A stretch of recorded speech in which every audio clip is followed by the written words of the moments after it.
And I will call to order this meeting of the Apache Junction Public Arts Commission on December 14th, 2020. Let's see here. Sorry, let me get my computer workout. All right, so go ahead and do the Pledge of Allegiance. I pledge allegiance to the flag of the United States of America and to the republic for which it stands, one nation, under God, indivisible, with liberty and justice for all. All right, and then roll call. Commissioner Buys? Present. Commissioner Coe? I heard her on the line just a second ago. Commissioner Danford? Here. Commissioner Ham? Present. Commissioner Klett? Here. Commissioner Nicholas? Here. Vice Chair Steinberger? Present.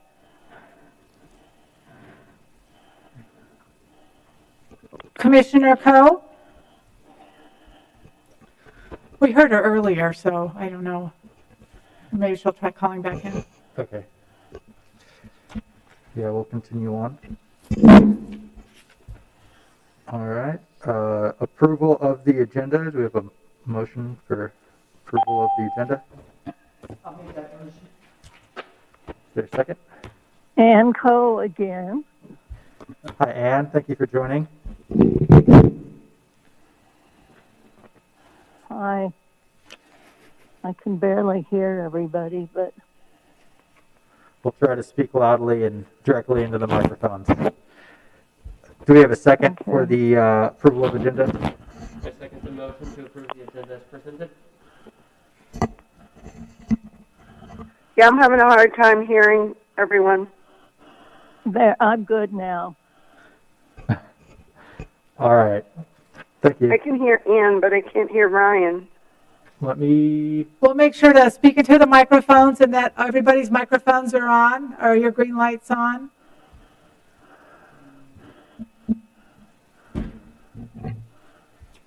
It's on now. Is that any better? Yeah, Yes. All right. thank you.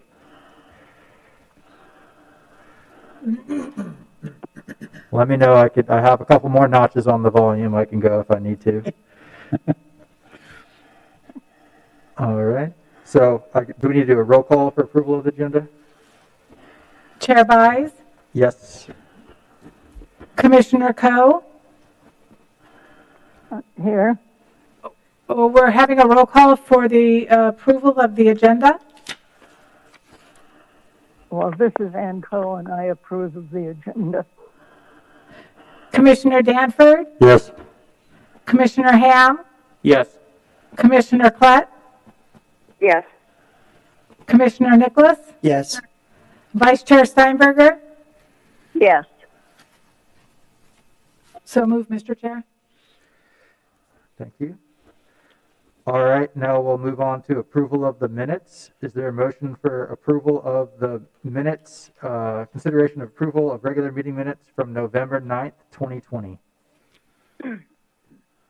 I move that the Public Art Commission approve the minutes from November 9th, 2020.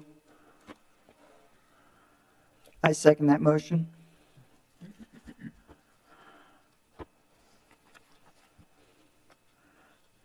All right. Roll call for approval of the minutes. Commissioner Coe?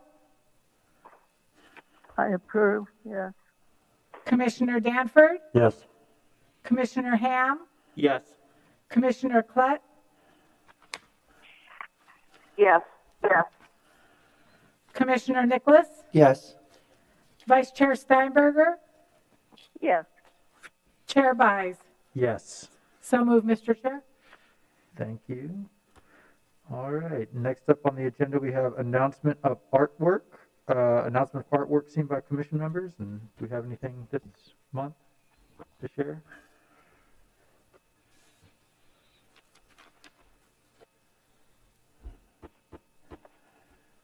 Anyone on the phone have any announcement of artwork to describe? I can barely hear you. I wasn't at the last meeting, so I'm not exactly clear on what announcement of artwork you want. Oh yeah, this would just be the portion where we typically review a case study or similar example of public art seen in this community or others. Um, Typically something that would be sent out ahead of time, Yeah. just for a brief discussion. But if there's nothing, if there's nothing this month, we can go ahead and move on in the agenda. Well, if I can suggest, I've been looking at public art in various cities around Arizona. I've also seen a lot personally, but I did this on my computer, and there is, I mean, the pictures are taken, they're very professional. We might look at them that way at some point rather than trying to track them down. Yeah, that would be something we can do maybe for a future meeting, and I'd be happy to work with you to get those submitted to review in on a future agenda. Yeah, there's a particular piece in Tempe that I just adore, and it's jackrabbits, giant jackrabbits that obviously we can't copy, but it does inspire me to think about our desert animals in a large form like that. You know, particularly in the mediums and in the 87 roundabout. Is it 87? The one that goes to the lake, the roundabout there could be very interesting with enlarged native animals native to the superstitions. Sure. Sure. Well, yeah, that sounds like it'd be a great subject for this segment of the agenda.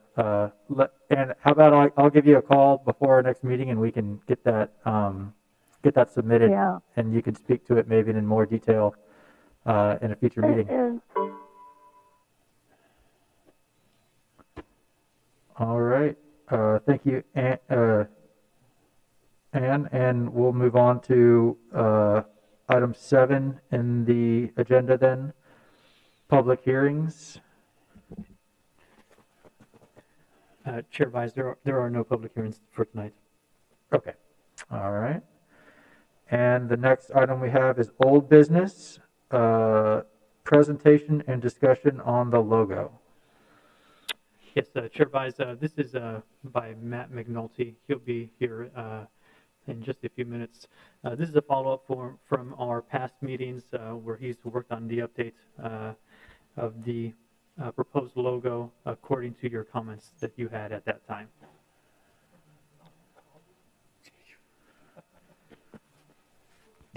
Hello, Commission members. Matthew McNulty, City of Apache Junction Marketing Communications Specialist.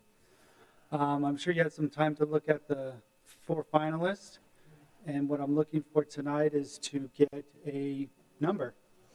Pick a number and let's finish this. And at that point, it would be any kind of cleaning up and providing a style guide with it for your approval at some point in the near future. So any questions? Have you all made kind of an opinion on a certain one that you'd like to discuss? So Commission, perhaps you haven't had time to review it. Matt has provided us with four logo options here. Matt, do you want to talk just a little bit about them? Okay, so from your previous discussions, number 1, there seemed to be some positive feedback and the approach of the, if you will, a badge style or more related to just circular. It's somewhat reflective of the city's own meatball, only in the sense that it is a circle. And then number two, of course, is we went with more of a, I think for me is more of a traditional with a little more emphasis on the title of the group or the commission. Sticking to the CMYK, but without the no yellow. Because that was, I mean, it could still be there. It would just be very little use of it in the future. And then as a kind of a, I don't want to say a direct kind of contrary to the horizontal, I went with a vertical. Again, missing the, we're getting rid of the yellow and almost all of it. It may come into play in something else. But you can see we really stuck with those primary colors. And what we're trying to do is to leave the option that these areas here can be different. We could do, like in this one here, you see that's number 4 for the folks watching at home. We just use the same colors minus the black in the logo, but that can always be swapped out depending on the medium. If we, like we saw in the first, when I showed you like a art festival poster, maybe there's something that's very colorful that could use some adjustment on our end, and the commission had chosen to take in part or create the poster yourselves, we would just adjust it very easily to be better seen, to be bigger, to be smaller, whatever it requires. That's about it. Any questions? Let me go back here. I don't think I forgot anything. Again, we really want to play with the colors as it comes to a specific use. So if it was going to be on a poster or a shirt, just let me know, and we would just kind of fit it to the color of the shirt, or multiple colors. Maybe even a reverse of what you see here could be very easy. It is vector art from. I mean, it doesn't look like vector art on this because it's been compressed, but everything is from Illustrator and very clean. Very, very useful to start there. So Commission, tonight is not a vote on these 4. It is really to give Matt final direction to come back with a final logo according to your comments. It's kind of round 2 of the review. Then the next meeting or the meetings after that, when Matt has this ready, he'll come and present the final logo with perhaps a style guide. Yes, sir. Perhaps. Okay. So I guess what you're looking for is a selection on which one to continue forward to for development of the style guide, you said, right? Yes, sir. I guess I'll open it to the committee for any initial comments before I dive in. Well, I am partial to 1 and to 4. I like the graphic opinion of the one on 4. Just looks more modern. It looks more exciting. I like the colors broken up like that. It's very legible. I do like 1 because it's a seal, and I'm just envisioning that on posters and on T-shirts and hats and that type of thing. The only thing that concerns me on 1 is the surrounded by legends. It's so small, and the type is so, it's a serif typeface, so I'm wondering how's that going to reproduce if we want to reproduce it on clothing or whatever. So, like I said, I'd like the seal, but I think as far as clarity goes, I like 4 better. Yes, you're absolutely right. So what has happened with that surrounded by legends in other uses for the it started as the downtown logo, is we have allowed, and I'm not sure which item, we allowed a substitution. It was very close. I don't remember if it was for the CLI shirts or something else, because you're absolutely correct. It's a little difficult when it comes to actually on a material. Even the hats, maybe. I'm trying to remember, but you're absolutely right. Print-wise, it holds up really nice. I've been very pleased. Video at the smaller font size or point size, even on some videos, it gets a little wonky, but that's why you'll see as we transition this through different uses, there'll be some adaptation that'll be allowed. Is there any way, I have no one else has spoken yet, so I don't know which ones they prefer, but as far as the ones that I'm interested in, is there any way the next time we meet, we could see them I'm obviously not a real reproduction, but some kind of a mock-up showing how they would look on, say, flags, on shirts, on hats, just so we can get an idea of how they would translate that way and make an informed decision that way? Yes. Okay. Yes, excuse me, can I speak? This is Ann. Yes, go ahead, Ann. My phone cut off and I'm back. Yeah, I can't get a conception of how they would look on sideboard stationery, things like that. I totally agree that we need to see them in some context. Absolutely. And how big the lettering is, etc. That'd be very good. Thanks. Yeah, I mean, from in my opinion, I think I was initially drawn to 2 and 4. Also, I like the focus on the Public Art Commission and kind of the modern font that's chosen. I think they also would reproduce well and clearly on letterhead or graphics on shirts or posters.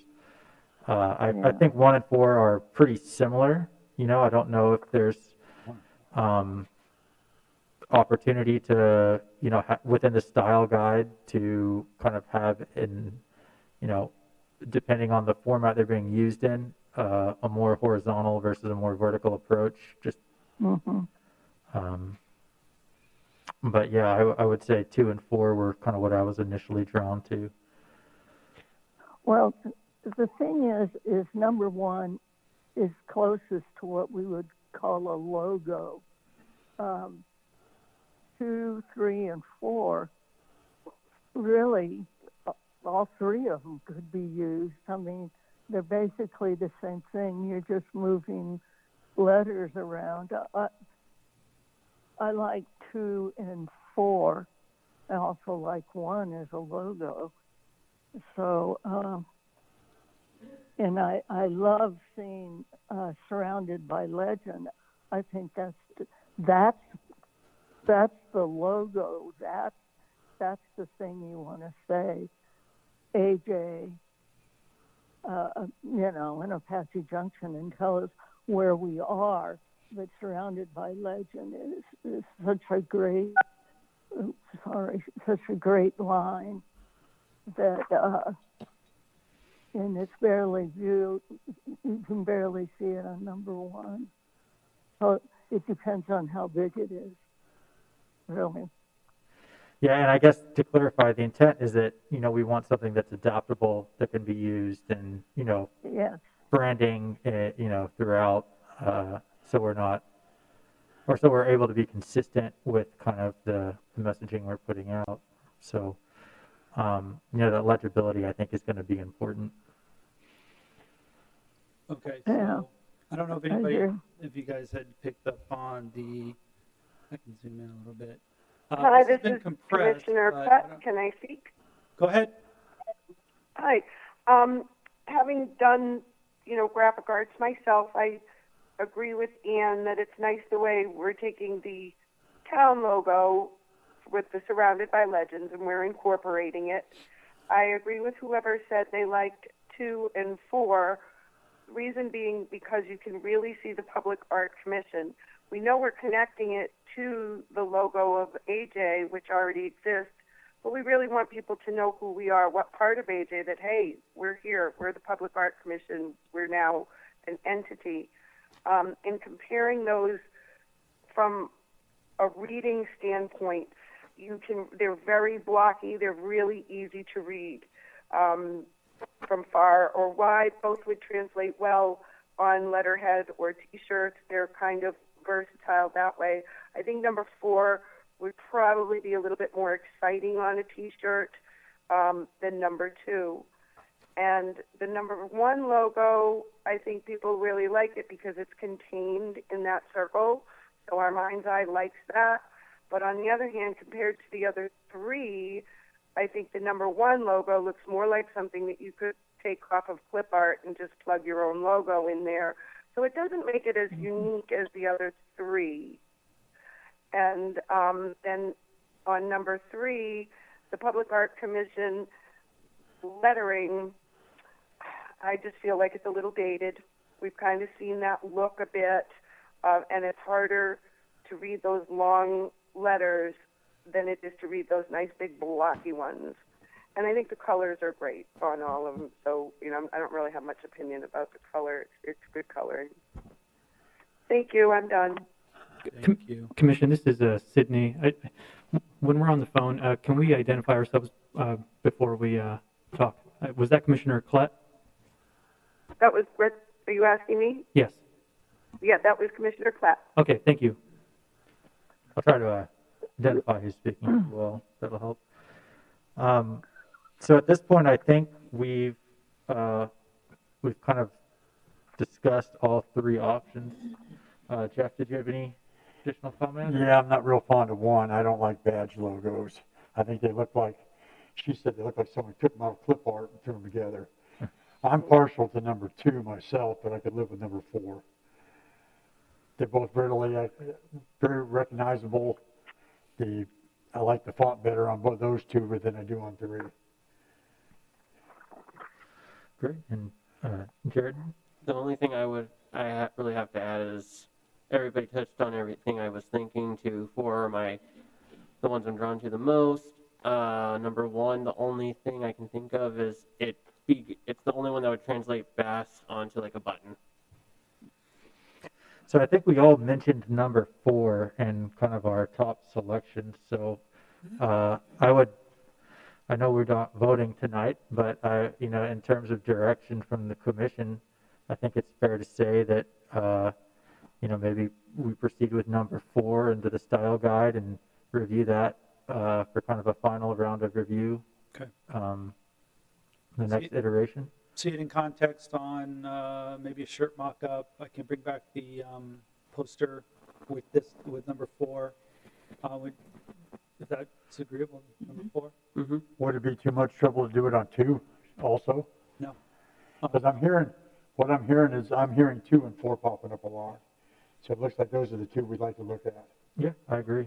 And I think, just out of, in my opinion, I think, it's, again, just depending on the medium that's being provided, right? Some things are going to be more horizontal, some are going to be more vertically oriented. Absolutely. 2 seems to strikes me more as like a signature. If you were to use it as a signature on letterhead or something like that, whereas 4 seems to be more, because it's vertical and a little more blocky, it's a little more striking graphically, in my opinion. But all right, well, we'll look forward to seeing that in the near future. Sounds good. Well, this is Commissioner Coe. I actually don't see why 2 and 4 could not both be utilized. 2 probably would work better, let's say, on stationery. And 4, one's vertical and one's horizontal, and sometimes you need both things. Or, you need a horizontal one and you need a vertical. They basically say the same thing. They basically have big, bold letters. One thing I'm not clear, because I'm looking at black and white, what are the colors? Are the colors all the same, or, what's so special about... Commissioner Coe, this is Matthew. Did you say right now you're looking at black and white? Yes. Okay, so the color is basically CMYK, cyan, magenta, black, and yellow. And all the logos have incorporated the cyan, the magenta, and the black. We threw the yellow out. Mm-hmm. Okay. Now, the other question I have, on the J, the cross that makes the A, is that the Superstition Mountains that makes that J? Yeah. On the right side of the A, that is the outline of the mountain. That's my Easter egg. There's Yeah, actually another that- Easter egg in there, if you can find it. Yeah. Yes. Okay. I I actually, thought it was.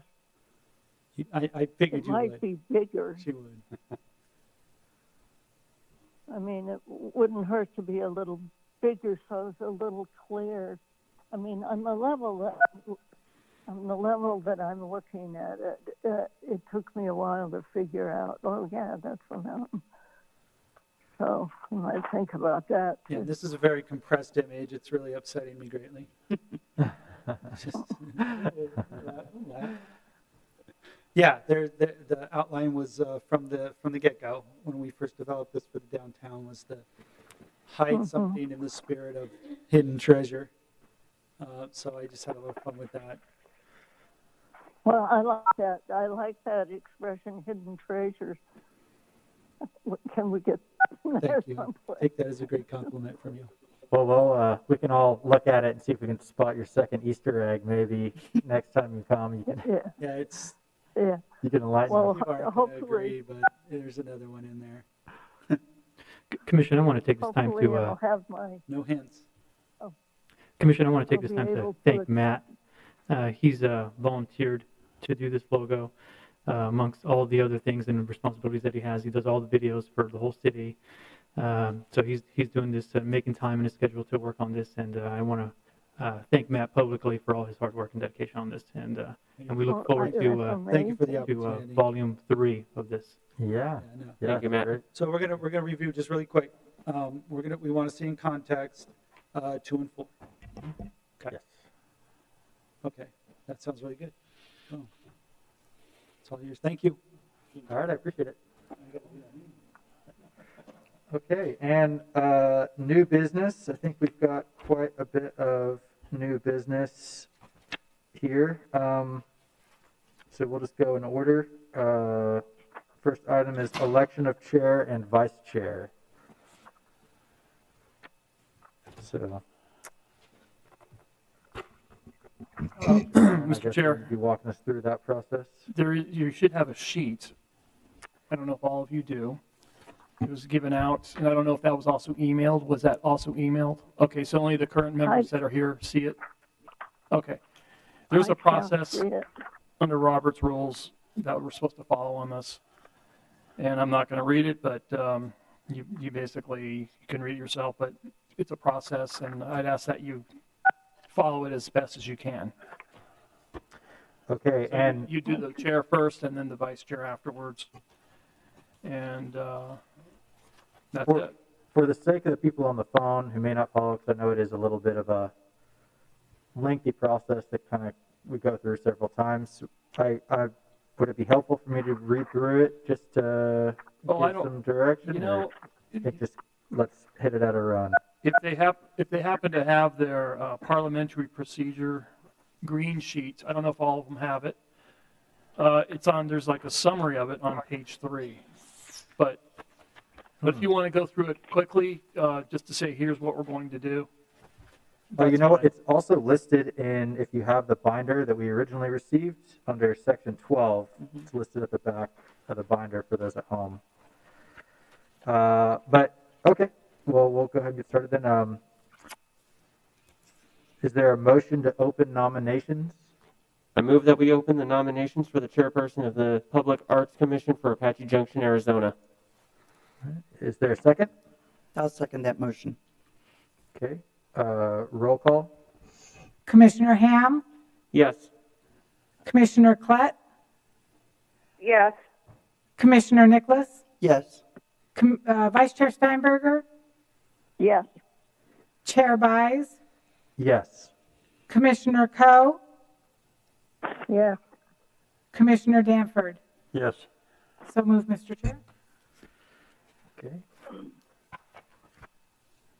I'll now call for nominations for a chairperson.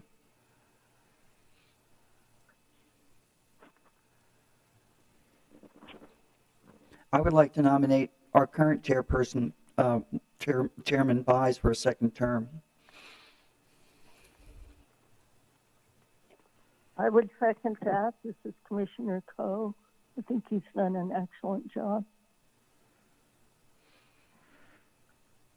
Okay, is there any other calls for nomination? Ask if there are time for any additional calls for nomination. One more time.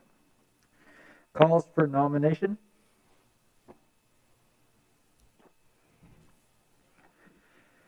All right, with that, I'll ask for a motion to close nominations.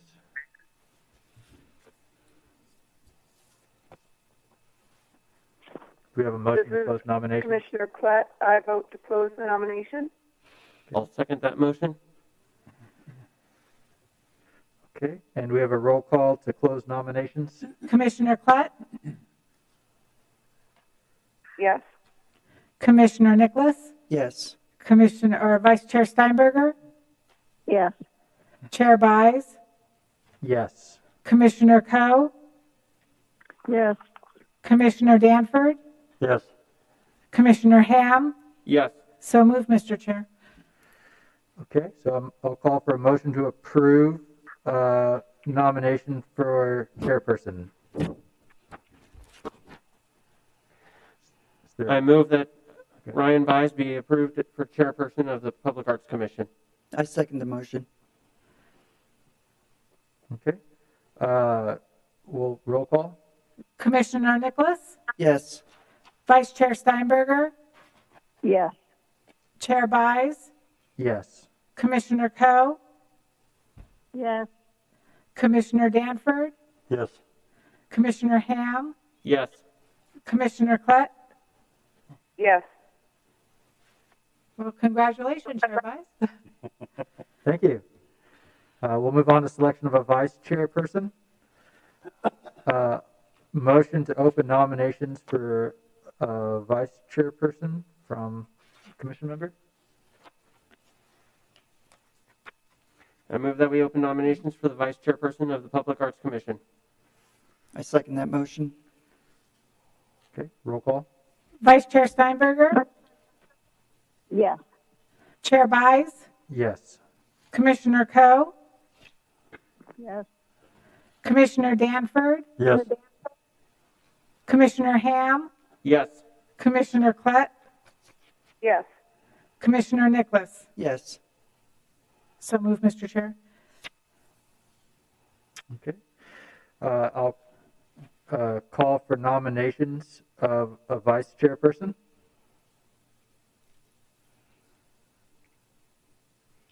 I'll nominate our current Vice Chair Steinberger for that position again. Okay. This is Commissioner Klett. I'll second that motion. Well, not a motion yet, but we'll I'll get second there that shortly. nomination. Sorry. Oh, you're good. So any additional calls for nominations? Any additional nominations? Final call for nominations. Okay. Do we have a motion from a committee member to close nominations?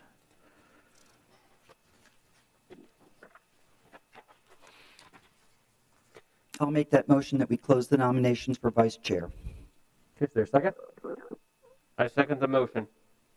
All right, roll call. I'm sorry, who seconded the motion? Jared. Thank you.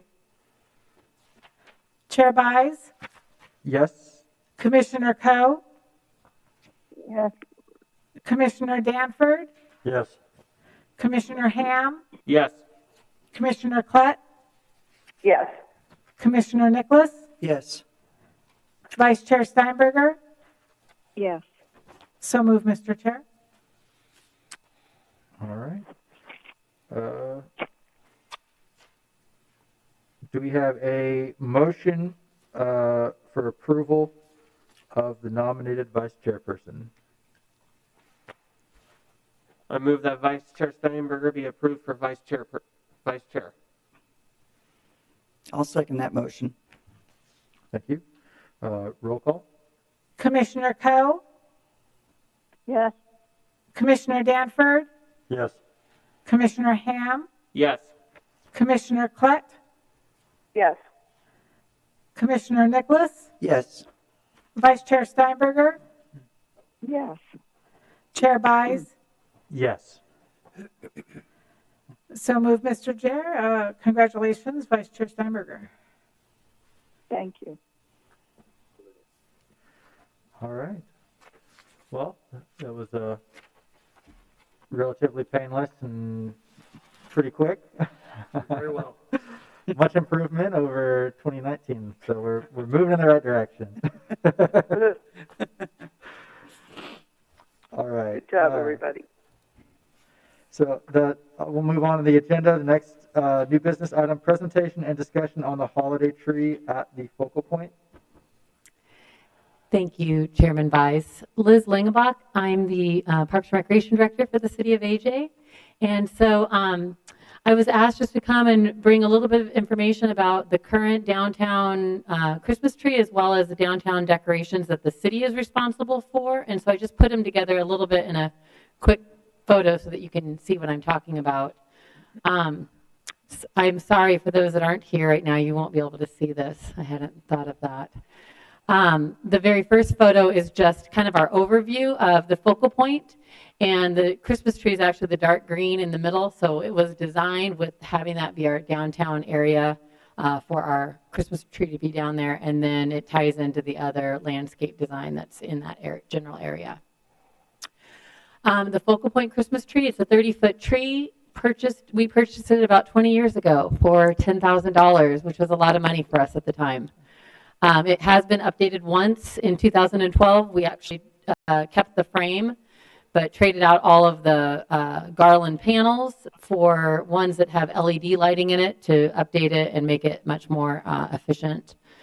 And that was done for almost $11,000 in 2012. That was kind of, the frame was still there and it cost us that amount of money. As we've looked into trees here in the most recent history, they can be anywhere from $30,000 on up to the one in downtown Scottsdale that's kind of a really geometric shaped one. I think that one's like in the 70,000 or some other crazy range. So you can really go crazy on Christmas trees, and we've been very pleased with the one that we have for now, but at some point it will probably need to be replaced. It does take 8 park staff an entire day to put it up, along with all the other, just getting the lighting, the track lighting and all of that kind of stuff done. Whoops, I went too fast. Last year was the first time that we added large ornaments to it. So we found large ornaments and actually created a project for some of the local elementary and junior high school kids. And they actually painted the large ornaments, and then we hung them up with their school's name up on the Christmas tree. And then this year, our Youth Advisory Council, they are, I guess, subdivision of the City Council, started them in about 3 or 4 years ago.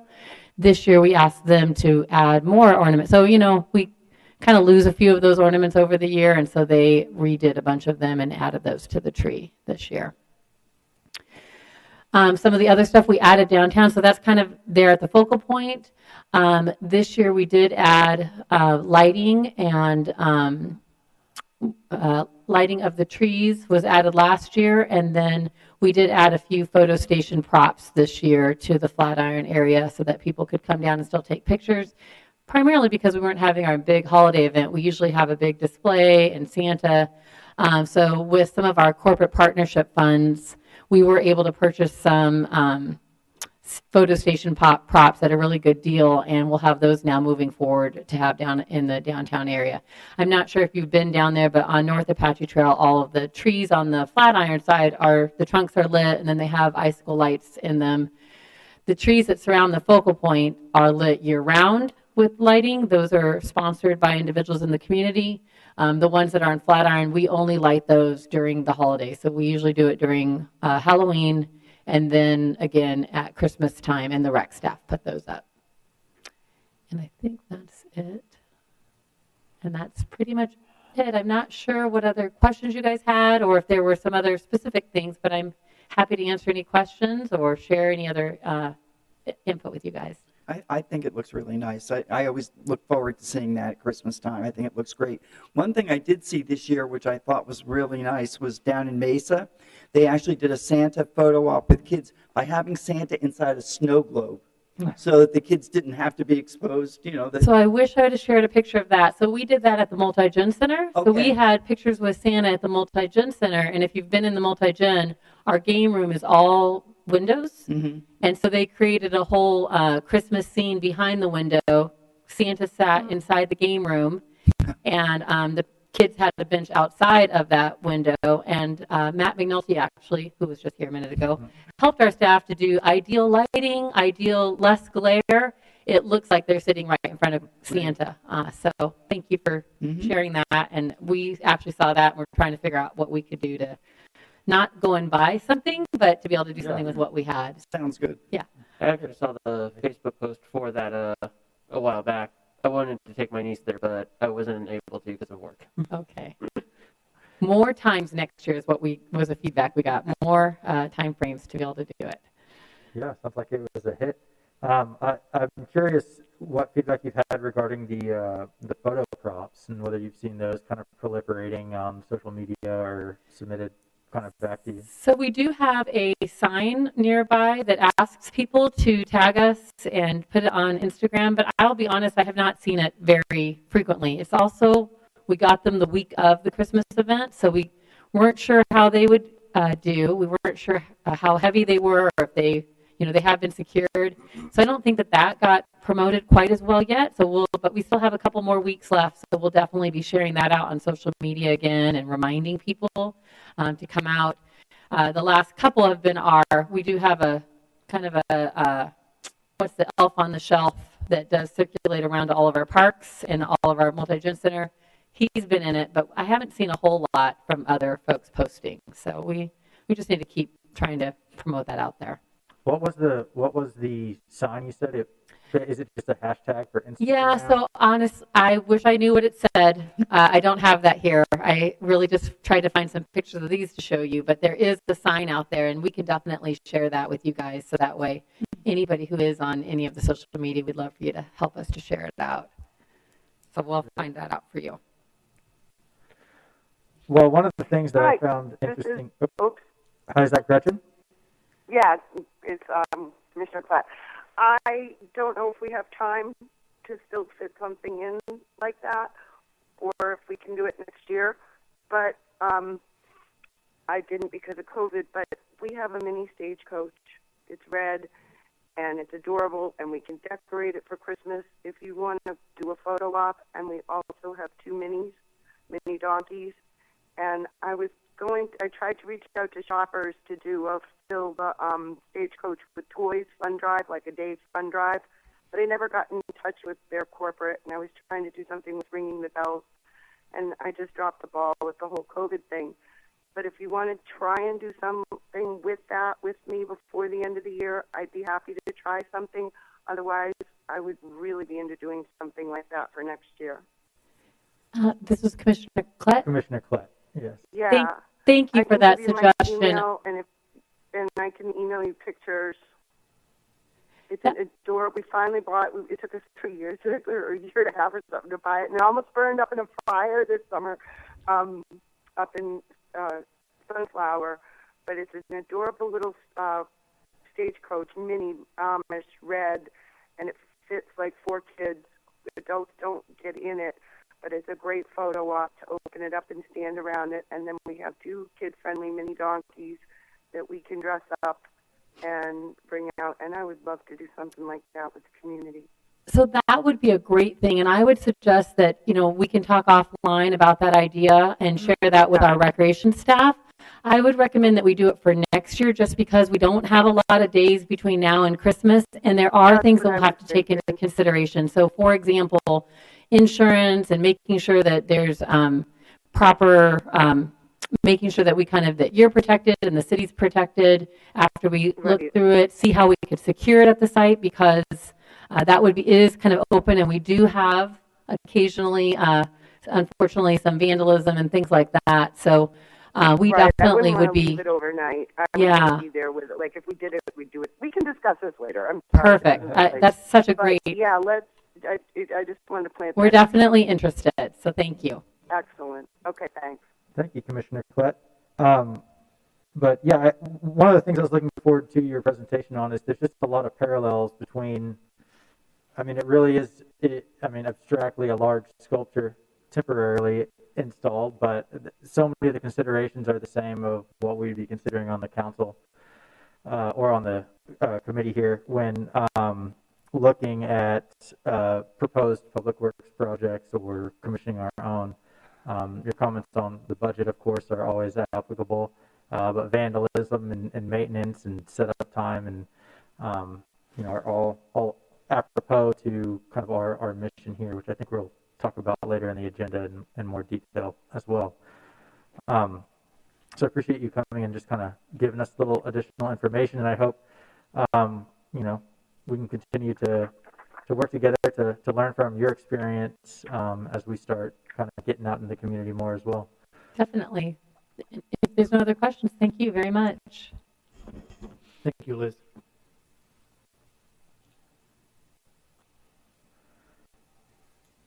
All right. The next item we had was presentation and discussion on the nomination process of Estrella Jalisco grant. Yes, Chair. At one of our last meetings, you brought up the grant that was offered by Estrella Jalisco. Staff did do some research, and it looks like that the nomination process for this grant expired in, I think, August or so. So the process of that grant was a municipality or a community was able to tag and nominate their community and person through social media, and but that window was only open for about a month or two until about probably late summer. But unfortunately, it's closed now. But I will keep an eye on it. It seems like this is kind of going to be an ongoing project for them yearly. So that according to the verbiage on the website, it looks like this kind of a continuous effort. Great. So, So yeah, we'll continue to look for opportunities. And, as other opportunities for grants for public art arise or are discovered, we can continue to bring those, I guess, to the attention of the committee and hopefully find one we can. Absolutely, Commission. So we recently were able to have an additional staff member that is dedicated to grants and should be versed in how to apply for those grants for art specifically. Great. Well, thank you for the update. Yeah, Sorry to hear it closed. I must have misread it. But it's okay. It's hopefully I it think comes back around again. Yeah, I think it's a good discussion to have, and grants would be wonderful for this committee. Thanks, Sydney. Next item is review and discussion of the Public Art Commission duties. Yeah, absolutely. So on the everybody should have an attachment. It was provided as a link in their agenda. As Ryan mentioned previously, we have a lot of parallels with other committees, but we also have to focus on what our duties are as outlined by Article 2.9. So I think having Liz here is great. She's able to provide us her experience and some ideas. So I just want to review the duties before we get away from our real mission here. So we have the duties are in front of you today through that link, and I just shortly want to go through them, and then I want to have just quickly at your reference for future meetings. So item number 1 is promote and encourage diverse citizen participation in public art. B is assist corporations, commercial developments, and other private and governmental entities to incorporate public art. C is recommend the operating and capital improvement program budgets for the public art program. D, conduct the request for qualification process for all public art installations. E, review gifts of art offered to the city for artistic and cultural purposes. F, provide information, recommendations, and advise city council and staff on public art policies and initiatives relating to the city's mission and vision statements for all art. And then G, serve as a recommending body on public art projects relating to art in public places. So an example of that, of course, would be the dog park or the roundabout, examples that Liz provided us in her previous presentations. And then H, our last one, serve as the recommending body on public art projects relating to art and private development. So an example of that would be art in multifamily in a commercial center or an industrial development, whether they're providing the monies and we are, advertising for artists to provide that art, or the developer is providing that art. And then it is the commission's duties to provide direction to the artist and then ultimately the council. So I just want to review those really quickly tonight. We have a lot of parallels and art is very exciting, but myself and management thought it would just be really important to go over these duties so we stay on track. Sure, and I just have a couple quick kind of questions maybe we can discuss. I know we're coming up on time here and we still have a bit on the agenda, but we'll try to make it quick. So the first item of promote and engage or encourage diverse citizen participation in public art. Mm-hmm. I know that, being respectful of the city's resources and staff's time, and we talked through this in the work plan to an extent, but I'm wondering if we can kind of drill into a process for encouraging that participation. And the first kind of thought I had was if there are members on the committee who are willing to take on any responsibility outside of just the commission time to help lead those efforts and act as a liaison to the committee, would that be an appropriate, an appropriate recourse to help encourage that participation? Of course, I think with being careful with violating open meeting laws, other than that, I think we're okay with that. So as long as if we were to break out groups of less than 4 from the committee to spearhead projects that would engage the public and act as a liaison, that might be a way for us to facilitate the public when they have projects or have questions on how they can integrate public art on, whether it's a new piece from a new building, well, I guess it's a new piece on a new building, that would fall directly in our realm, but a new piece on kind of an existing building or wall, just help them kind of get through the process. And I know that we have a lot of tools in our toolbox, which leads me to my next question, which is assisting corporations, commercial developments, and other private and governmental entities to incorporate public art. We are developing we've developed the work plan and we're developing resources that can be used, such as RFQs documents, RFP documents. And I'm curious if there's the ability to use those resources or make those resources available to people in the community to help them engage in participation or help them to realize their mission to put up something that's public facing. For example, if there's a street-facing facade of a building that someone wants to put a mural on, but they don't really know where to start, if they were to bring it to the committee during the open hearing, we could identify some members of the committee, no more than 3, of course, and potentially have our toolbox that that liaison could use to assist them in procuring that public art. Would that be appropriate? Mr. Chair, I think there's a little bit of a problem under the open meeting law. You got the right concept that you can't have 4 on there. However, if you're going to create a subcommittee, because that's what it sounds like, it would have to be the city manager that appoints the subcommittee. Or you can actually come up with the plan, make a motion, we could have another hearing on it to talk about it more in depth. And then if you want a subcommittee created, you could make that recommendation to the city council, and then they can direct the city manager to appoint people. And the problem is if it's 3 members of this board, that's creating a subcommittee, then I think you have open meeting law problems. Okay. Even though you don't have 4, it's the appointment of what is the appointment. it can't just be by the chair. It has to be by a layperson. So that's the little quirky thing in the open meeting law.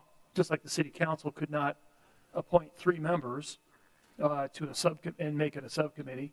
They could, but then everything's going to be subject to the open meeting law. So you could do it, but then those subcommittees are now going to have a clerk there, me there, and they're going to have to go by an agenda. And I don't think that's what your intent is, because you want it to be efficient. What I'm hoping is to establish a process to facilitate, basically communication. Because we're honestly, my thought here is that we have a committee full of great people who are, actively encouraging public art. And obviously we are all volunteered for a leadership position within the community to help spearhead that. So is there a way that we can engage directly with participants kind of in the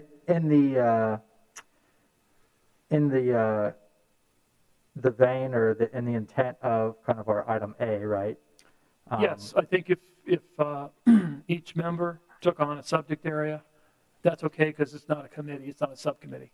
And then they'd bring everything back to this commission on whatever contacts they had with the outside world and what they decided they wanted to do with whatever project it is. That I think you can do without any problem. Okay, and the difference there is that it wouldn't necessarily be a committee, it would be a committee member who is kind of Correct. making the point on it. Yes. Okay. And then there's no open meeting law issue at all, and there's no agendas that have to be kept if that person has a meeting with someone or even staff people, because it's just that one person, and you can call them liaison to whatever subject project it is. And is there any conflict with establishing that liaison during an open hearing if someone were to bring a proposed project to the committee?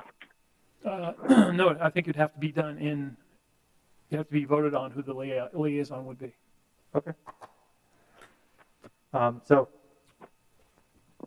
I think that is something that, would be helpful as we, especially as we get into the next year, and I think people are going to be really anxious for volunteer opportunities and for really getting out into the public to have that kind of established. So, we'll look for opportunities to kind of move forward in that direction if they arise. So I have a question on object B here. So assisting corporations, commercial developments, and other private and government entities to incorporate public art.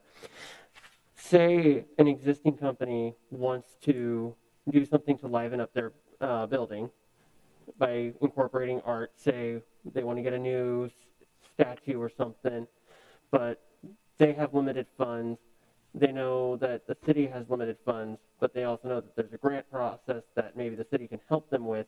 Is there any way we could possibly come up with like a application process or a referral form for companies to sign on to, so that they can let us know that they want to incorporate art into their building, but they admit that they need help and they want our help in getting it.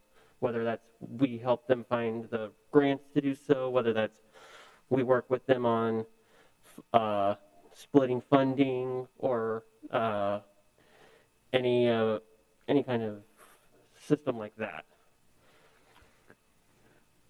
Commissioner Ham, currently we don't have an application for that specifically. I think it's a good idea.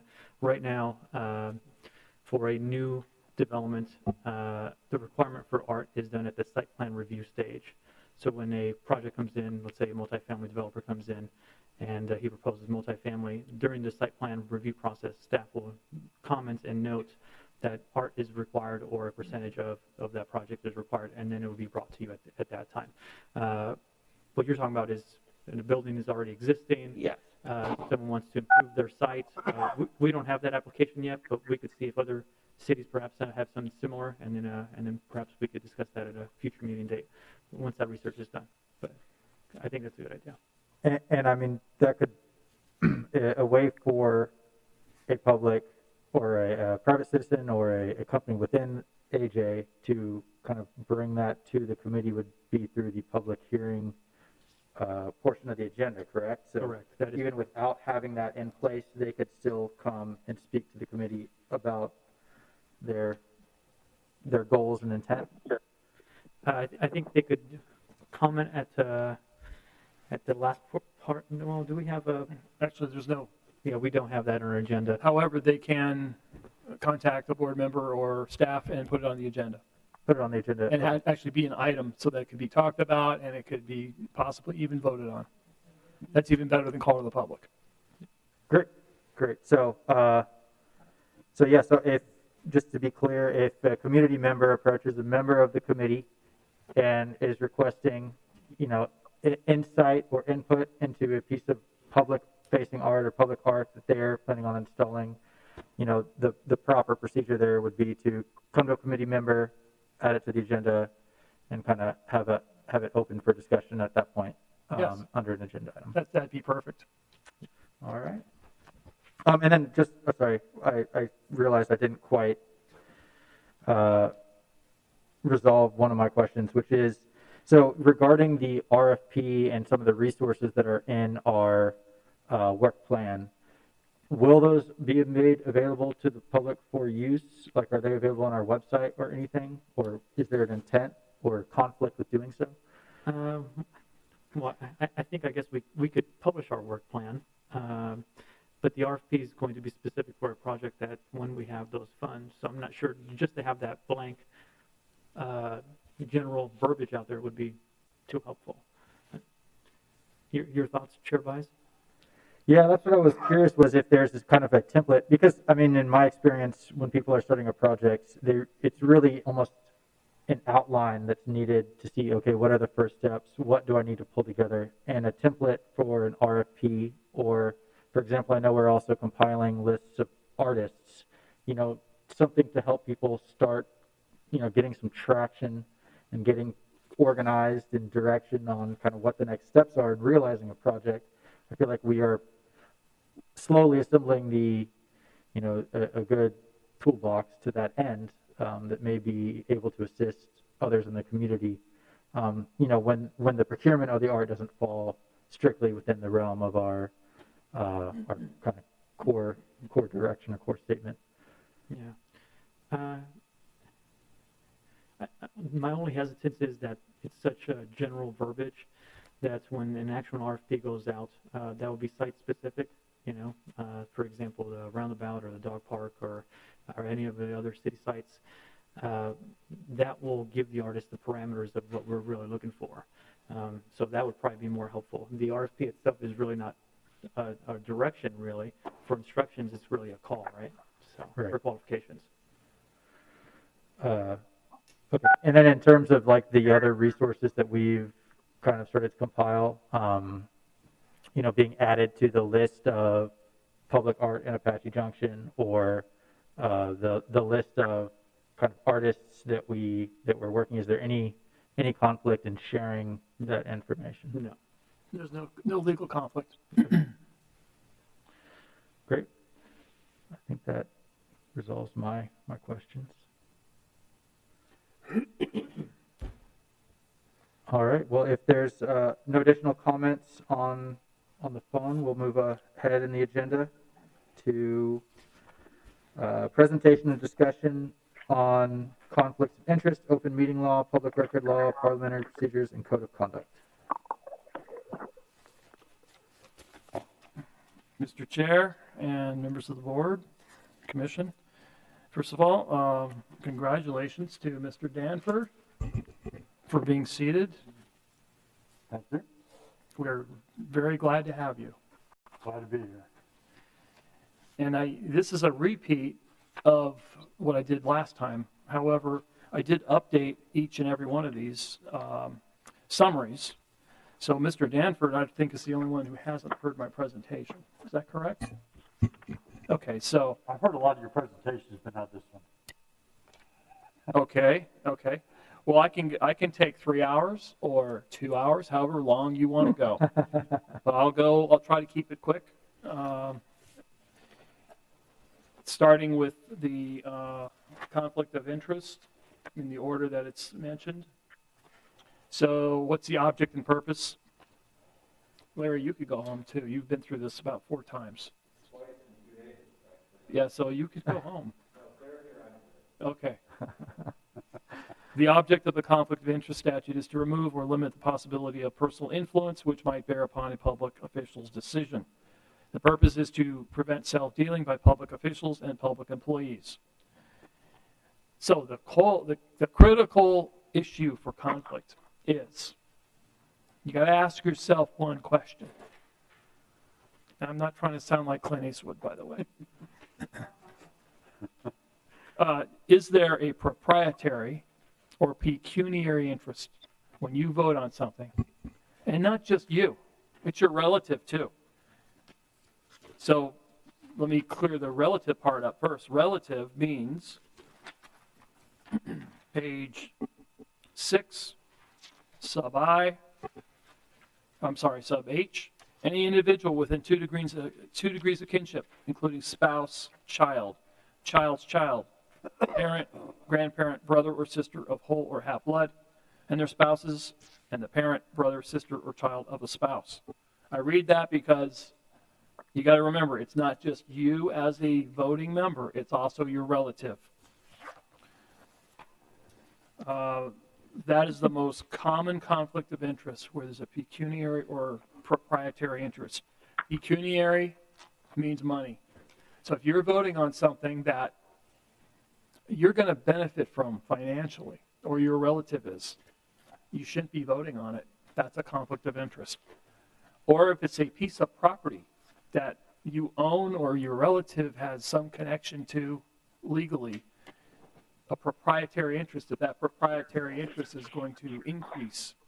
If you're going to vote on a piece of art that's going on a piece of property that you own, even if you're not making any money off of the art, but you will, because that piece of property is going to increase because of the art that you're voting on. That's pretty straightforward stuff. Why should you care? There's civil and criminal penalties if you don't, and things happen. Some bad things happen. I don't want to scare you. It's Christmas time, so. But there are some things. Please read this. Now, there is one common interest that I have seen, or one exception. They're called remote interests. So if it's a remote interest, you can vote on it. The most common one that I've seen in this city is J on page 3. And that's where there's a class interest. So that's when you vote on something and you're a class of 10 or more persons, trade, business, professional, or other class of persons consisting of at least 10 or more members with which no greater interest than that of the other class members. So what does that mean? And I always use this sample or example. We had a church come and they want to put a steeple on their church, which is taller than it's allowed under the zoning code. And we had the mayor at the time was a member of that actual church. So the question is, could he vote on that? The answer is yes, he could, even though he was part of the church, but he was in a class of 10 or more. So that took it out of a conflict. And he still wasn't getting anything in return. He wasn't getting a pecuniary or proprietary interest or any money or property. So he could vote on that, and he did. Now, what if you feel, well, I'm not sure if I have a conflict? Well, the statute says you go to the city attorney. So you come to me, we talk about it, and if it's something, you're going to tell me, you're going to give me all the facts, hopefully. Don't leave any of the facts out, because it's going to, basically, I get to write up a memo on it, basically a legal opinion on whether that's a conflict. And you can rely on that legal opinion under the statute. So if you vote on it and I happen to be wrong, you're good. None of the bad things happen, at least the personal bad things on page 2, where you could be fined and you could lose this appointment. So it's all on me if I'm wrong. If I'm right, good. We're both right, and you can do it, no problem. If you feel you have you don't feel, or you think it looks bad, there's an appearance of impropriety. That's another thing you got to think about. So it's not just whether you have a conflict, it's how does that look to the public. You got to think about that. And if you don't feel comfortable voting on it, don't vote on it. So that's easy. You just get the attention of the chair. Say, Mr. Chair, I decide I'm not going to vote on number 1 or number whatever it is, as I feel I have a conflict of interest, and I'm going to leave the room. Leave the room, go into Matt's office. You can watch the proceedings. Don't be texting anybody on the board to vote on number 1, because that's you can't influence either. When you have a conflict, you cannot influence the decision in any manner. You can't ask a member of the public to contact someone on your behalf. You can't do that either, a voter. You cannot do that.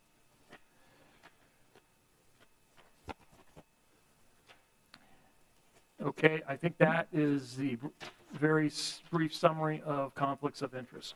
Are there any questions? Anybody on the phone?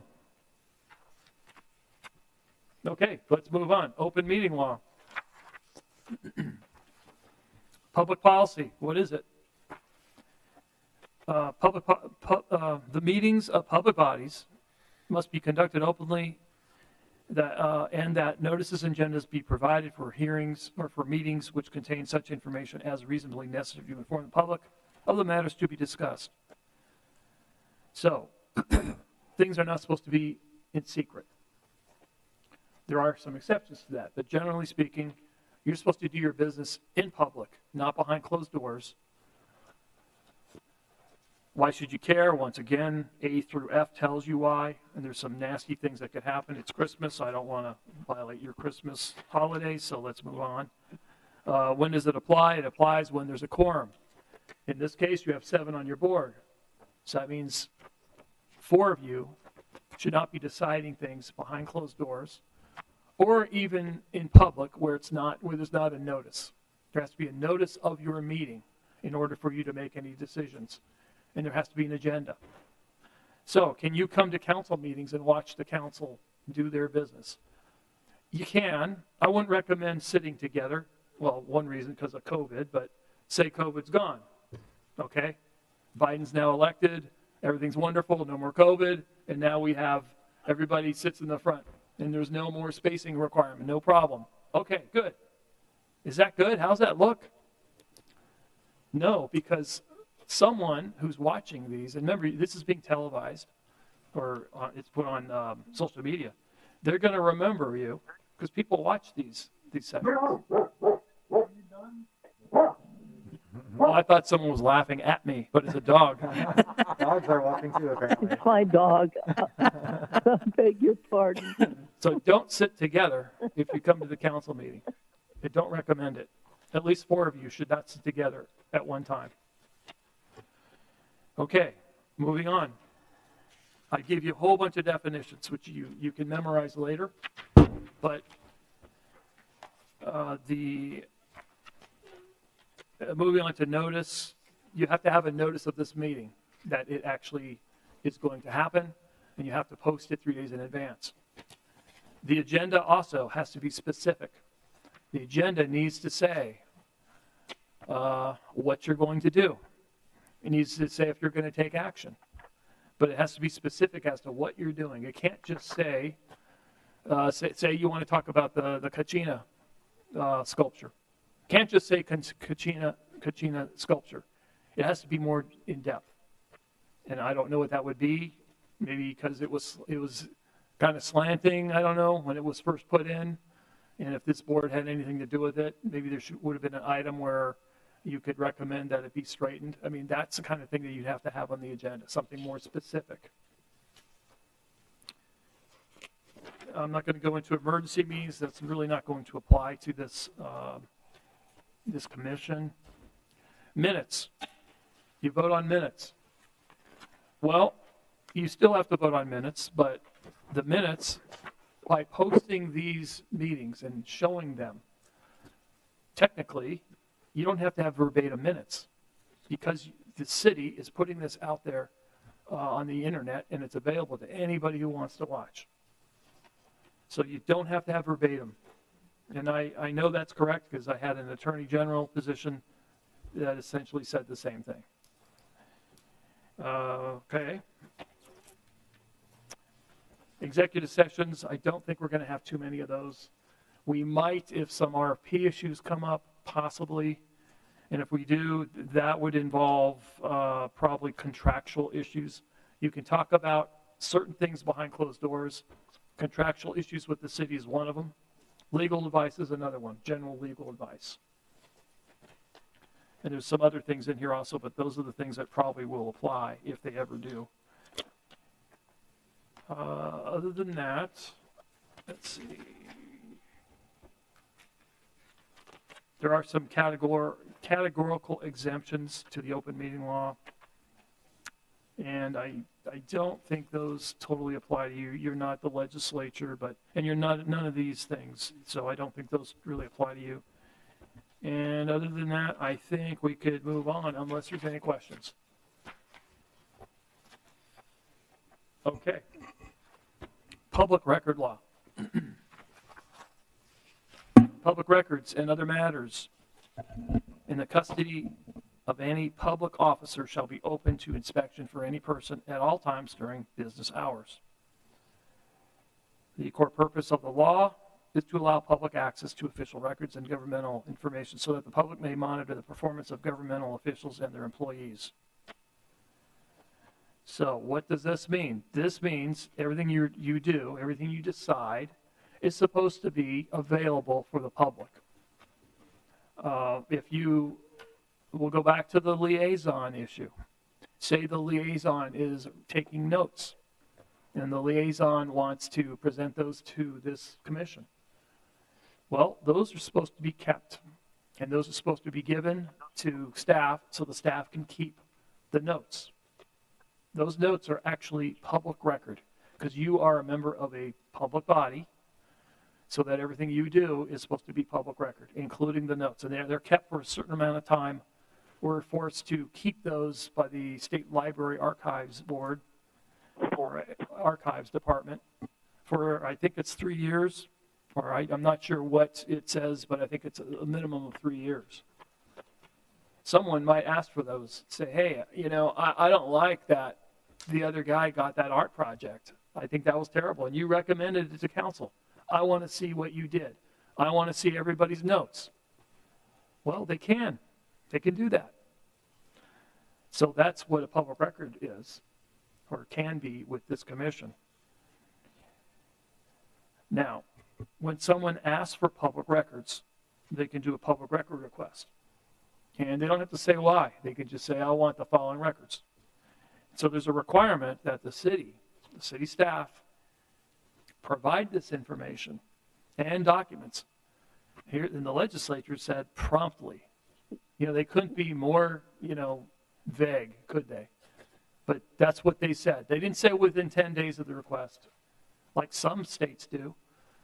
Like the federal act, you've heard of FOIA, Freedom of Information Act. Most people don't realize that doesn't apply to Arizona or cities and towns unless the public records law is silent on it. FOIA says 10 days within a request. So does California law and a few other states. So promptly, what does that mean? That means Barb will get the request. She will then send it. Actually, I'm sorry. The city clerk will get the request. City clerk will then send out the information or the request. And then departments have to then respond saying, okay, do we have this? Do we have this? Do we have this? And they basically tell the city clerk, we have this or we don't. And then when they do, the city attorney is supposed to get it, look at it, redact, meaning black out or not provide certain information if it's private. I can't imagine it being private. In this case, there might be some trade secrets, perhaps, on some methods of art, maybe. I'm not sure. I'm just guessing at this point. But if there is something private, it can be redacted. So you do that promptly. So does that mean that if I get a stack of 1,000 pages, that I am supposed to work on that and drop everything? Yeah, it does. The judge will say yes. Unless you're working on something that does not overburden the city or is not detrimental to the purpose of the city government, then yes, you have to do that. And if I don't, I can get in trouble for not being prompt, getting it back to the city clerk to produce to the requesting party. And what happens is they can get an attorney. If it's not done promptly and they prove it, they get all their attorney fees. And that is not a good thing. The state legislature does not like cities and towns. I think a lot of them do not. I should say a lot of them, not all of them. There are some very good legislators, but other ones do not like cities and towns. And they provide, these rules are very difficult for cities. And they make it difficult because they don't trust cities and towns. Some other cities and towns sometimes do things that we get blamed for, that we have nothing to do with. But that's why there's sometimes a preemptive strike by the legislature to do things. I'll get off that subject because Larry's looking at me funny. I know he is. But it is true that we have some issues with the legislature. So they hit us with these attorney fees under the statute. One case, we had a request for, believe it was a settlement agreement about 20 years ago. And we have a risk pool that handles the tort cases that involve the police shooting. The attorney that was hired by our insurance pool said, no, you're not going to get that confidential settlement. It's none of your business. And this was a member of the press asking for it. So it went to court. And it went, unfortunately, it was in Maricopa County. We didn't even have a Pinal County judge ruling on it. And we were held in contempt. Basically, you didn't act. Back then, it wasn't a promptly issue. It was, you didn't provide it. You refused it. Well, we had to pay $26,000 in attorney fees. And it was a very, very good law firm. And I don't know what they were charging at the time, probably $4.50 an hour. And we got $26,000 in attorney fees. That could have been avoided by just handing over the document. So, and it was just how much did you settle for? That's all it was. And it was a $1.65 million settlement because it was a police shooting that ended in a death. So I'd say that is public newsworthy. And so they were entitled to that. In this case, with this commission, I can't imagine anything ever being not provided, unless, once again, it's a trade secret of some kind. If it's not, then everything needs to be given over.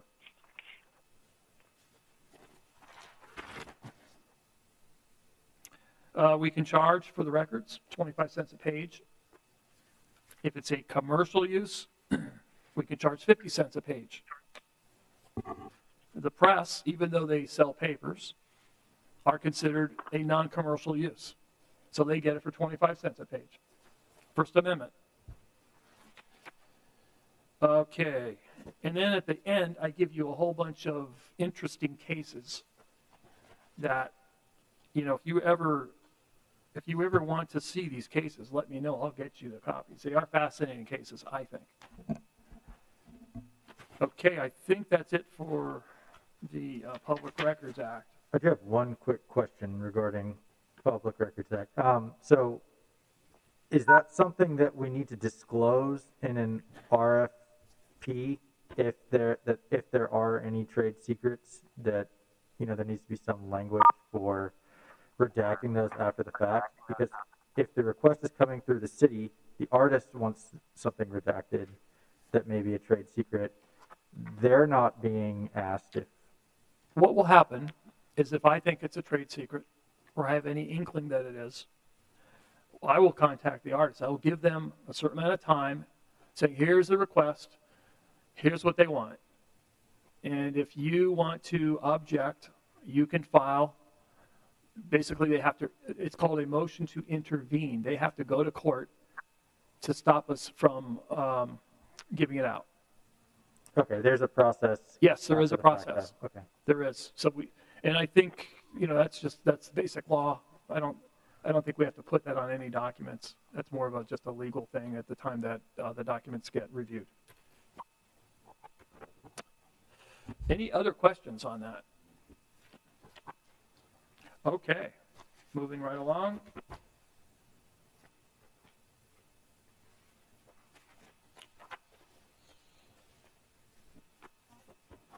parliamentary procedure. Well, you covered half of my presentation already tonight, so when you did your vice chair and your chair selection, and you did an excellent job, by the way. Liz is gone, right? Okay. Well, I got to say that this board did the best on the recent selections on vice chair and chair out of all the boards that I've been to. So you did a good job. Maybe you watched those meetings first, so you knew not what to do. I don't know, but because it gets a little confusing. It absolutely does. And if you didn't have the cheat sheet, it'd be very confusing. So what's the purpose and the source for parliamentary procedure? Well, this goes back to when a soldier was sent to a church in the 1800s, and he was told by his commanding officer, handle this meeting, I don't want to go. So that was Henry Martin Robert. He went to the meeting, and it was chaos. So after that, he decided, I'm never going to let that happen again. And he created a book, Robert's Rules. And, you know, we're 150 years later, or whatever it is. My math is terrible, but we still have Robert's Rules in some form that we are actually following, which is amazing. We do follow it. It's in our code. Is it law? No. So if something bad happens, hey, you didn't call for nominations, so you're not the chair. That's illegal. Well, no, that's not going to work. Someone might try that, but no, that's not how it works. However, going back to the open meeting law, if there's a motion for a recommendation of a certain contractor or a piece of art, and it wasn't ever voted on, well, yeah, that would be a violation because you have to make a motion for that kind of thing. And if you didn't make the motion, the vote doesn't matter, and you violated the parliamentary procedure. But by itself, is it illegal? No. If you don't follow it exactly, the goals are pretty straightforward. Things are supposed to be done by a majority vote. Every member is supposed to have equal rights and privileges.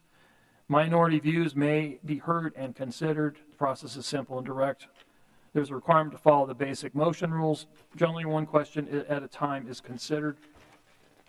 Voting members are to be impartial and should seek recognition from the chairperson before speaking, and should never make or engage in personal attacks with other members, staff, or the public.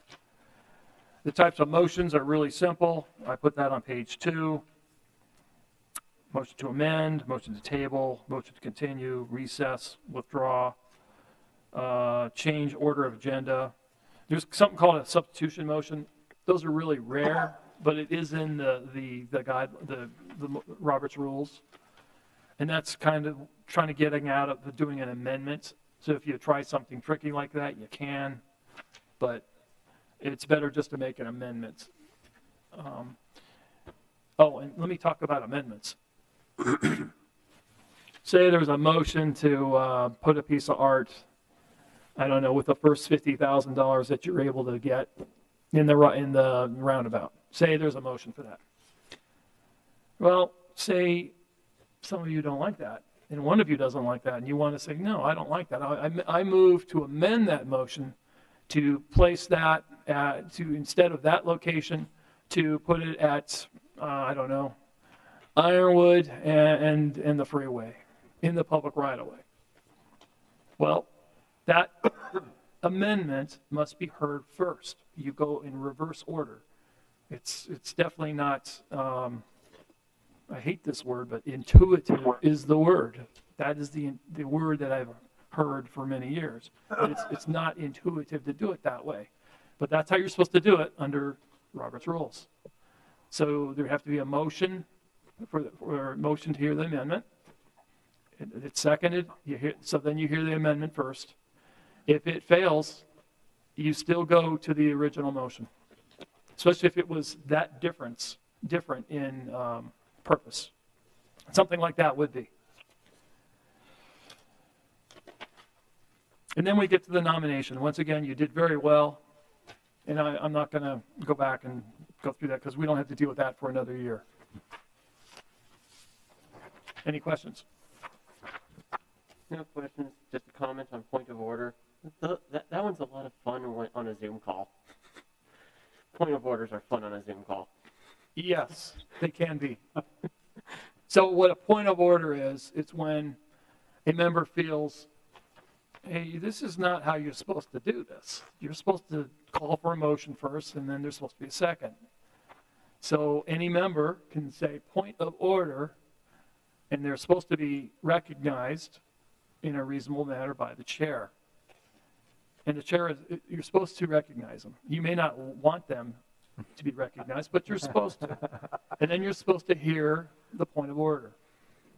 And then if the chair can't resolve it, the chair can call on me to resolve it, because I'm, under Robert's rules, the city attorney is the parliamentarian. But on a Zoom call, I can't imagine. I haven't seen that yet, which is good. But so please don't bring that up on a Zoom call. You've had experience, it sounds like. Yeah, I just had to do one the other day because everyone kept trying to talk over the chair. Talk over the chair as the chair was trying to recognize somebody else. And some people don't understand the mute button. Okay.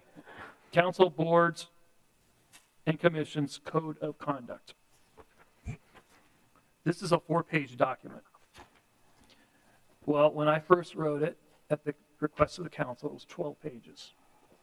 So it got whittled down, and I think it took about 4 or 5 public hearings to get this in the form the council wanted. So there's a lot of compromise in this document. And this applies to all of you, as well as the council. So you could go through them all yourself, but the big ones are act in the public interest. Don't do anything just for a personal object or a personal purpose. Comply with the law. That's an easy one. Professional conduct. This one was talked about. I forget how long it took out. It seemed like hours to get through this one, but the council did get through it because there were different opinions on how this should be handled. Never act on a matter where their impartiality might reasonably be questioned. They have a personal bias or prejudice concerning a party or representatives thereof, staff member or members of the public who support or oppose a party. They have personal knowledge of facts that are in dispute that would not be known by staff or the public at large. The question is whether impartiality might be questioned from the perspective of a reasonable person. So, impartiality, once again, you go back to the conflict, the orange sheets. There's a lot of overlap here. How's it look when you vote on something? Does it look like you're impartial? Or do you have some bias when you're going to vote on something? Even though legally you may not have a conflict. The Code of Conduct, personal conduct, talks about that. So if it's impartiality, if you look good on that, you're good. And you don't have a legal conflict. This next section was really discussed too. I mean, it went on and on because every council member had a different opinion on how this should be written. And they have the right to say how they wanted it written. And so and there was a majority that decided this is how it got written. The big one was letter C. Members should always be fair, objective, and respectful at meetings and on social media. Letters to the editor, articles, or in other public communications. So the reason that took so long to get to was the social media aspect of it. What do you do if you're in this meeting, someone's writing you? Someone's writing you on Facebook, and you're looking at your phone. Are you going to then say, oh, well, here's what this person thinks about this issue? So you're bringing in basically other members of the public, and yeah, they are constituents of the city. But is that an appropriate thing to do? Should you even be on your phone during these meetings? Some people think, yes, you have a duty to be on your phone. You have a duty to hear from people. That's not the current policy in Apache Junction, but it may be soon. It may be that, yeah, that's an outlet for the public. And that's a policy decision by the council.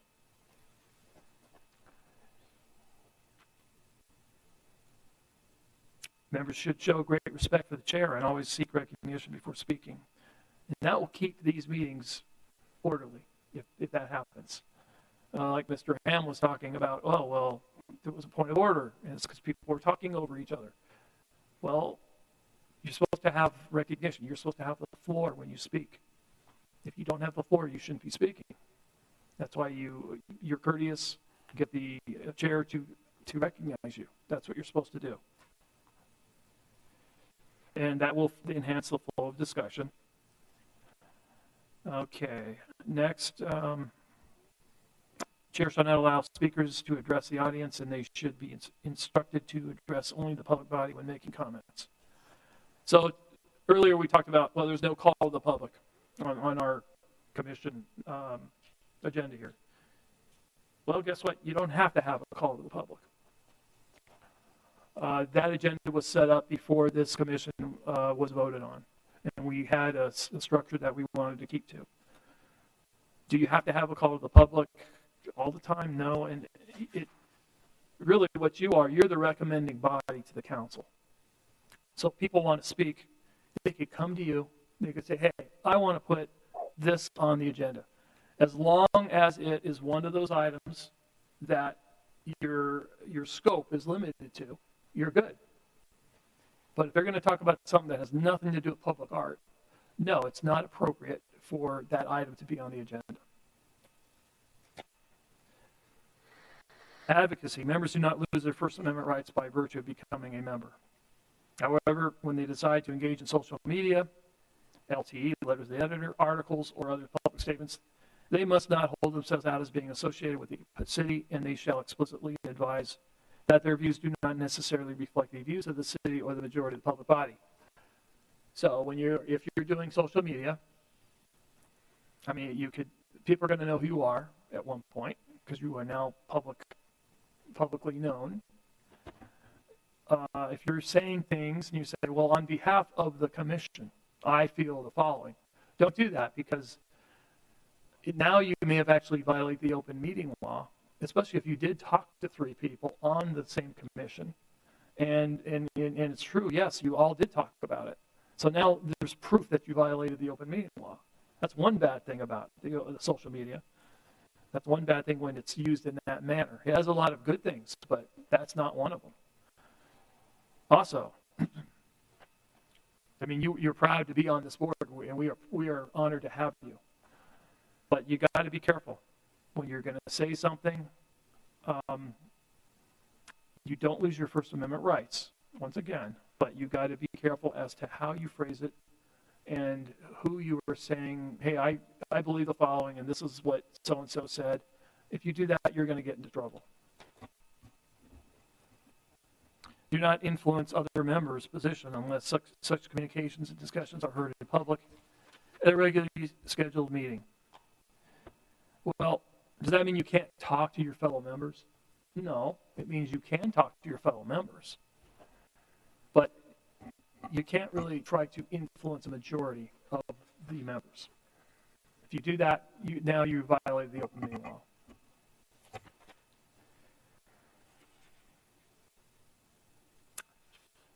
Gifts, favors, or other benefits. This might come up if you have a developer who wants you to agree to a certain art project. So they might give you a gift, especially Christmas time. Well, how much are we talking about? And how much can you accept before you're in violation? Well, the general state law on it is for state employees at least, and state officials is $25. Anything more than that, that's an illegal gift. And you should probably not accept it. You should return it. Influencing elections. We just had elections, but elections are probably coming up again someday. So what can you do in an election? Can you say, I'm Mr. Danford, I'm on the art commission, and I think you should vote for me because I'm going to run for mayor. Well, you're now trying to influence the election. You're putting your name out there for one thing. Or if you do that with even some other person, say, I want you to pick so-and-so. Well, now you've crossed over because you said you're our commission member, and now you're in violation of this code of conduct. You cannot do that. And you can say, well, I have First Amendment rights. Well, you do. You can endorse anybody you want, but not when you put, oh, and by the way, I'm a public art commission member. That crosses the line. You cannot do that. Criticism of staff. You know, you're not always going to agree with me or Larry or Sydney. Although Sydney's right most of the time, probably 99% of the time. But any criticism of staff by members shall be forwarded to the city manager and shall not take place in public. Staff should always be treated as professionals by members, especially in public. So if you have an issue with a member or with me, let's talk about it. And if you don't like the discussion, or you didn't like how it went, or the resolution of it, we could take it a step further. Let's try not to do it while we're in public, especially if it's a personality type of issue.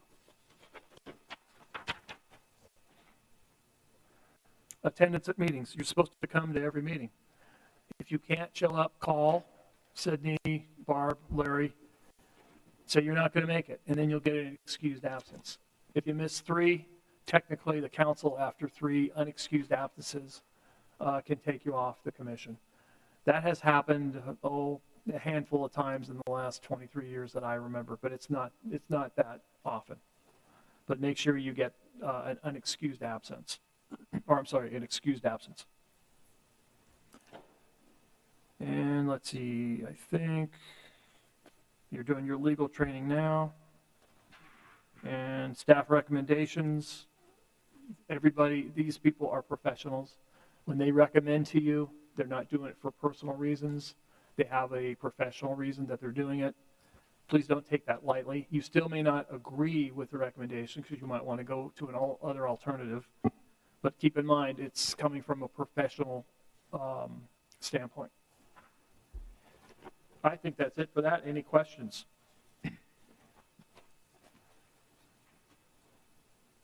Okay, Mr. Chair. All right. Thank you so much for your time and for running us through the conflicts of interest, open meeting, public record, and procedures. And I know we do a pretty good job on the procedures. Things seem to be going pretty well, but we'll continue to do better, I'm sure, as we go. All right, on the agenda, next item is information and reports. I don't think I have any additional info on any community meetings, seminars, or conferences. I'll open it up to the committee if there's anything they'd like to make note. All right. Moving on to the staff report. I don't think we have anything under this agenda item today either. Chair advises we do not. Okay, moving on to call for future agenda items. Yes, I'd like to make a call for a future agenda item. I'd like to get an update on the work plan next month, specifically any updates on the art around the city that we have submitted.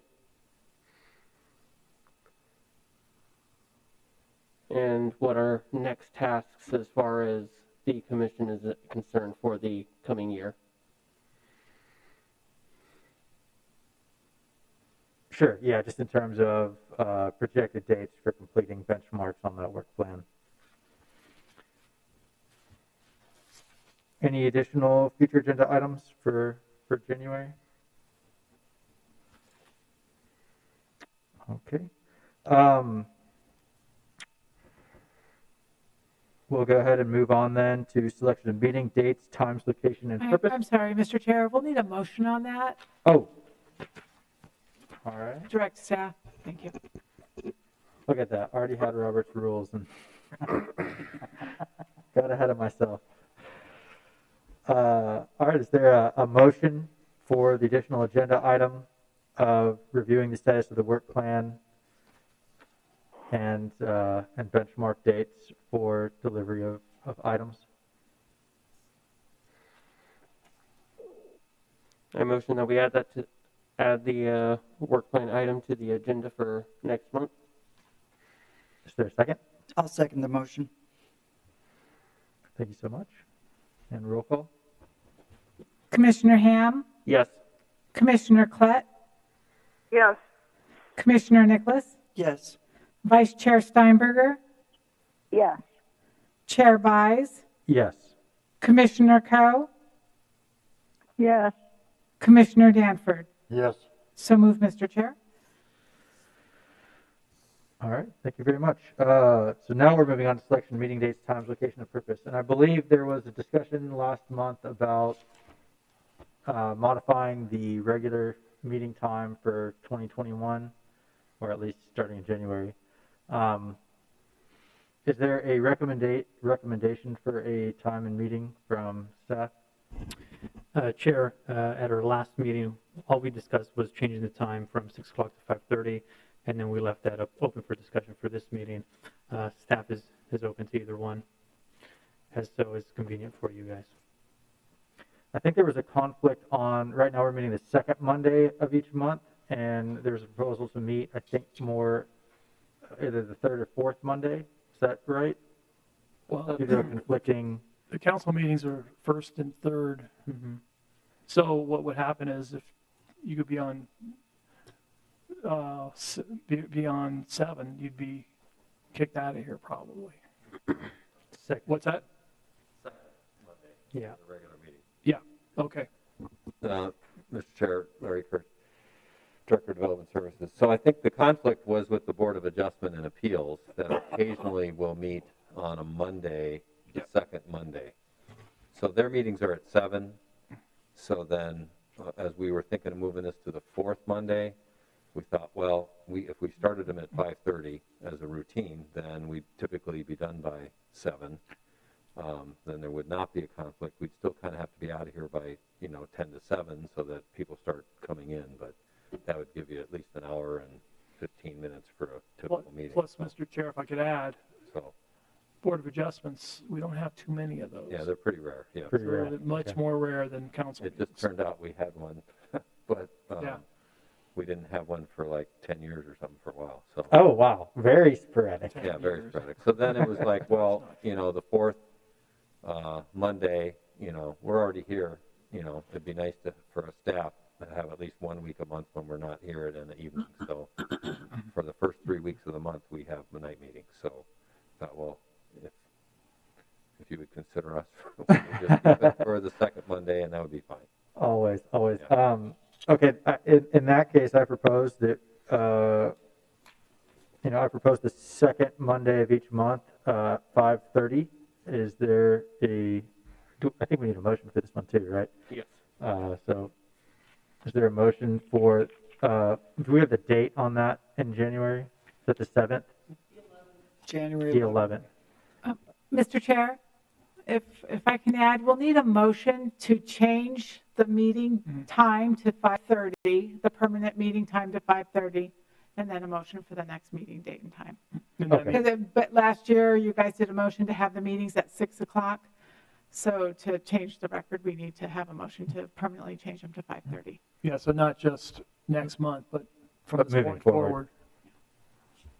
Okay, Every so month. we'll tackle that one first. Is there a motion to change the meeting time to 5:30, starting in January 2021?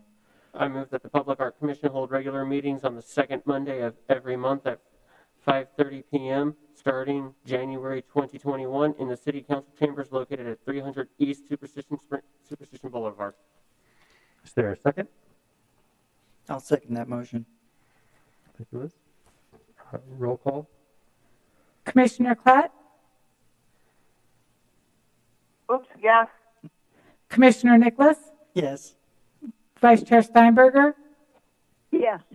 Chair Buys, Yes. Commissioner Coe, Yes. Commissioner Danford, Yes. Commissioner Ham. Yes. So move, Mr. Chair. Thank you. I'd like to make a motion to schedule the next meeting of the Apache Junction Public Arts Commission on January 11th, 5:30 p.m. Is there a motion? I move that the Public Art Commission hold a regular meeting on January 11th, 2021 at 5:30 p.m. in the City Council chambers located at 300 East Superstition Boulevard. I'll second the motion. All right, roll call. Commissioner Nicholas, Yes. Vice Chair Steinberger, Yes. Chair Buys, Yes. Commissioner Coe, Yes. Commissioner Danford, Yes. Commissioner Ham, Yes. Commissioner Klett. Yes. So moved, Mr. Chair. Okay, well, thank you very much for y'all's time and for staying after with us. At this point, I'll adjourn the meeting at 7:23 on December 14th, 2020.